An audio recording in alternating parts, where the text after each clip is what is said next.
being under the lights. It's the greatest feeling in the world. It's just so intense. Just the atmosphere, everything around me, everything pumps me up. Let's go, boys! 1, 2, 3, Making them big hits. Winning a football game is probably the greatest experience I could have as a high school kid. It's just amazing.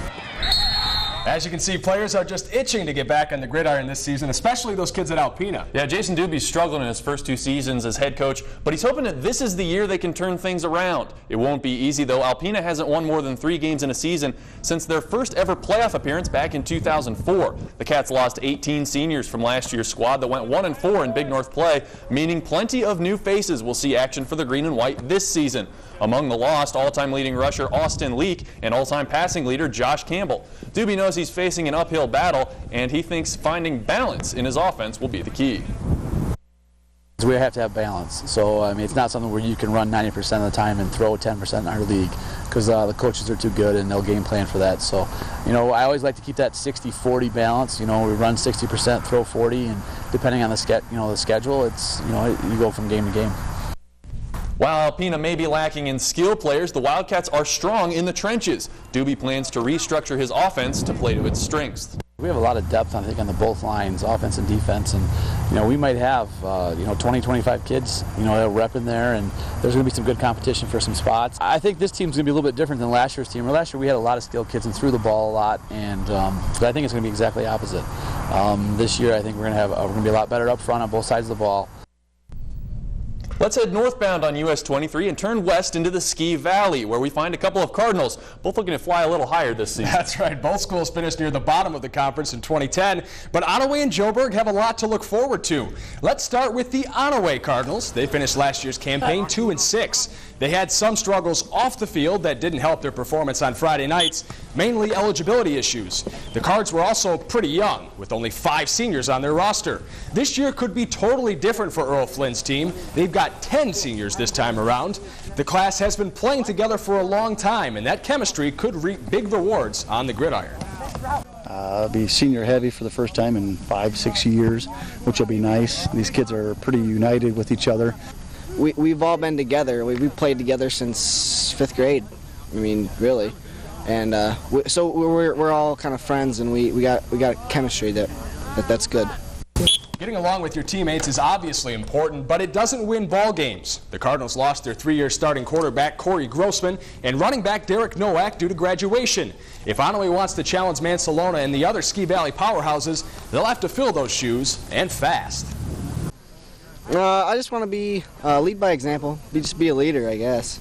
I mean, not really a legacy kind of guy. You know, I hate to say leaders and you know, captains and stuff like that. You know, I think that everybody on the team can step up to the role and be a leader some way, shape, or form. Yeah, I look at all 17 guys that we got, and I count on all 17 of those kids. The Ski Valley's other Cardinals reside in Johannesburg. They finished last year with a .500 record, but ended the season winning 3 of their last 4. That late season momentum came after injuries paved the way for some youngsters to suit up for the varsity squad, and that experience could help this year's Cardinals get back to the postseason. At the end there, we had at least 7 sophomores starting, so that bodes well for this year. Those guys got some valuable experience, and hopefully this year it's going to pay off for us. We've had some kids that have been on varsity since their sophomore year, so I mean, obviously they've got the most experience than anyone on the field. It builds tremendous amounts of chemistry between you and the coaches and the other players on the field. I think we gel together very well. You know, most of the guys, when we're all friends, you know, we hang out in school and out of school, so we should be really good this year.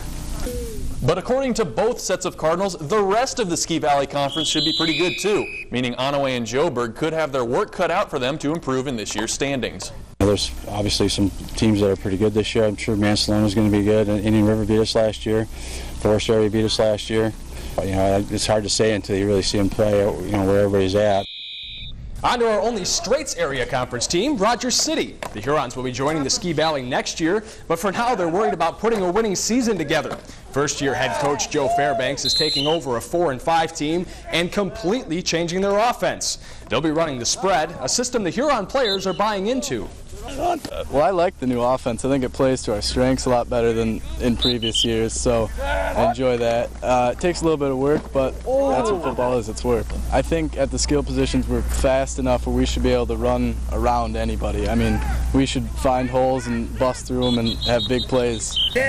Rogers City lost a couple of big names from its program due to that pesky graduation, namely quarterback Jesse Wilbert and split end Levi Ellenberger. But this isn't Fairbanks' first rodeo. He's been with the Huron program long enough to know how to get the most out of what he's got. They know what I'm about and what, I expect of them, And now that I'm in control, of course I'm changing things up, but they listen, they know me, and I think it works out that I'm not a complete stranger. We're not done just yet. We'll preview the North Star League on the other side of the break. And we'll also have a look at some impact players to watch for this season. Stay with us.